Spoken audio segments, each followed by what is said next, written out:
రెడ్డి హత్య కేసులో ఈ గొడ్డల పార్టీ మీద లేకపోతే జగన్మోహన్ రెడ్డి మీద జగన్మోహన్ రెడ్డి కుటుంబీకుల మీద ఏ చర్యలు తీసుకున్నారయ్యా? ఎందుకు మీరు వాళ్ళ మీద కేసులు పెట్టలేదయ్యా? ఎందుకు సిబిఐ రంగంలో దింపటం లేదయ్యా? ఇవన్నీ కబుర్లు ఎందుకు చెబుతున్నారని చంద్రబాబు నాయుడిని. ఓకే, ఇవన్నీ కూడా ఎవరైతే ప్రజలకు చెప్తున్నాడో ప్రజల మీద ప్రజల్ని తప్పుదారు పట్టించేటువంటి విధంగా ప్రజలు తప్పు చేస్తున్నారు అనేటువంటి విధంగా మాట్లాడేటువంటి చంద్రబాబు నాయుడికి వాళ్ళ పార్టీకి నేను విజయశేఖర్ రెడ్డి గారి ద్వారాగా చెప్తున్నాను.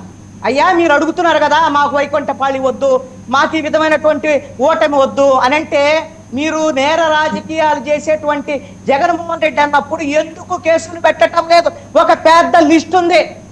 ఎవరైతే రోజా దగ్గర నుంచి ఇప్పుడు అంబటి రాంబాబు రోజు మిమ్మల్ని సవాలు ఇస్తున్నాడు. అంబటి రాంబాబు మీద మద్యం కేసు ఉంది, పెట్టారా? విజిలెన్స్ ఎన్ఫోర్స్మెంట్ ఆవిడ మీద కూడా రిపోర్ట్ ఇచ్చింది. ద్వారంపూడి చంద్రశేఖర్ రెడ్డి వచ్చి సవాలు విసురుతాడు, ఆయన మీద కేసు పెట్టారా? పెద్దిరెడ్డి రామచంద్రారెడ్డి సవాలు విసురుతాడు, ఆయన మీద ఏమన్నా కేసులు పెట్టారా? పవన్ కళ్యాణ్ స్పెషల్ ఫ్లైట్ వేసుకొని వెళ్ళాడు. ఇలాంటి ప్రభుత్వాన్ని బహుశా అంటేనేమో కోపం వస్తుంది. ఇదేదో అంటారు కదా, ఇలాంటి నేను అనుకుంటాను ఇది ఒక దద్దమ్మ ప్రభుత్వము అనేటువంటిది నేను పదే పదే చెప్తున్నాను. నేను ఇది ఎందుకు చెప్తున్నాను, ఆయన కోపం వస్తే రావచ్చు విజయశేఖర్ రెడ్డి గారికి, వీడెవడా బాబు మమ్మల్ని దద్దమ్మ ప్రభుత్వం అంటాడు, 164 సీట్లు ఇచ్చాడు. 164 సీట్లు ఇస్తే మీరు వచ్చి ప్రజల మీద పడి ఆడవటం ఏంటి అని నేను అడుగుతున్నాను. అందుకని అంటున్నాను దద్దమ్మ ప్రభుత్వం అని. ప్రజల మీద ఆడవటం ఏంటి?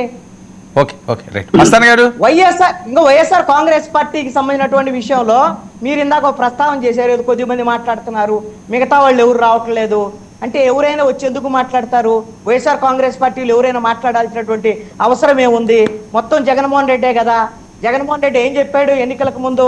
నా ఫోటో పెట్టుకుంటే గెలుస్తారు, నేను నా ఫోటో చాలు, నేను కుక్క నిలబడితే కుక్క గెలిచిద్ది అనేటువంటి ధోరణిలో ఎమ్మెల్యేలని ట్రాన్స్ఫర్లు చేశాడు. ఒక నియోజకవర్గం నుంచి ఇంకొకటి నియోజకవర్గానికి 60-70 మంది ఎమ్మెల్యేలు మార్చాడు, మంత్రులు మార్చాడు ఇష్టం వచ్చినట్టుగా.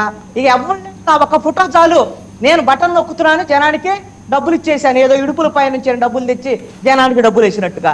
ఈయనకు డబ్బులు వేస్తాట, వీళ్ళందరూ ఈవీఎంలో ఆయనకు నొక్కాలట. ఇలాగనే కలలుగా అన్నాడు. కలలు కానీ ఇప్పుడేమన్నాడు? ఇప్పుడు ఆయన తపస్సు చేస్తున్నాడు, బెంగళూరుకి వెళ్ళి తపస్సులో ఉన్నాడు, ఘోర తపస్సులో. ఆయనకు 5 ఏళ్ళు కళ్ళు పూసుకుంటే 5 ఏళ్ళు అయిపోతాయి అనేటువంటిది ఒక సిద్ధాంతాన్ని కనిపెట్టేశాడు. అవి వాళ్ళందరికీ చెప్పాడు. ఆ తపస్సు చేస్తున్నాడు ఆయన బెంగళూరుకి వెళ్ళి. ఇప్పుడు 20 అయింది. ఇంకా మరి ఇప్పుడు వాళ్ళు వీళ్ళు వచ్చి మాట్లాడాలి, ఎందుకు మాట్లాడతారు? వాళ్ళు మాట్లాడాల్సినటువంటి అవసరం ఆయన తపస్సు నుంచి వచ్చి మాట్లాడమన్నాడు.